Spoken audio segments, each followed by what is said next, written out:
Alors, je reviens sur la dialectique de l'écrit et de l'oral, que je n'ai pas encore peut-être totalement approfondie et épuisée, en disant que l'écrit, c'est la puissance, au sens philosophique du terme, et l'oral, l'acte, passage de la puissance à l'acte.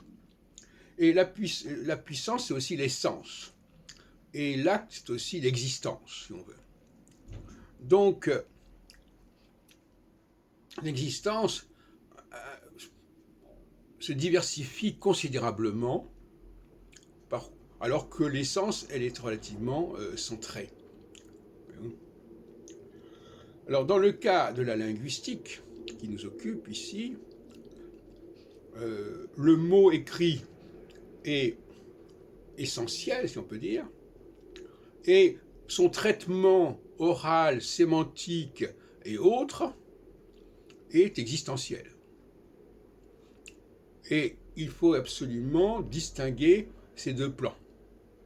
C'est-à-dire qu'une langue est à la fois constituée d'un certain nombre d'essences, qui sont les mots fondamentaux, et d'existences qui sont les auxiliaires de ces mots. Les auxiliaires de ces mots, c'est-à-dire les pronoms personnels, les propositions, les conjugaisons, les déclinaisons, tout ça c'est accessoire. Alors, on pourrait jouer sur les mots en disant, ben oui, mais c'est quand même des mots. Non, mais justement, il faut distinguer l'appareil qui peut varier considérablement d'une époque à l'autre et d'un pays à l'autre, et le corpus central qui, lui, est considérablement stable. Alors, il faut déjà apprendre à ne pas employer les mêmes formules pour désigner des choses différentes. Alors, le français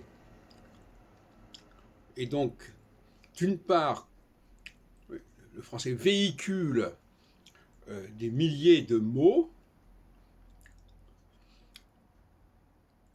et ces mots sont traités diversement. Et ce sont les mêmes mots qui souvent se retrouvent dans d'autres langues, avec des traitements différents. Le cas le plus emblématique, c'est évidemment le cas de l'anglais, qui utilise une très grande partie du corpus français, très grande partie, mais qui le traite différemment sur le plan grammatical, sur le plan de la prononciation. Et par conséquent, il est important de mettre l'accent d'un côté sur ce corpus essentialiste, qui ne bouge pas véritablement, par opposition à un corpus existentialiste, si on peut dire, qui lui peut prendre des apparences extrêmement diverses.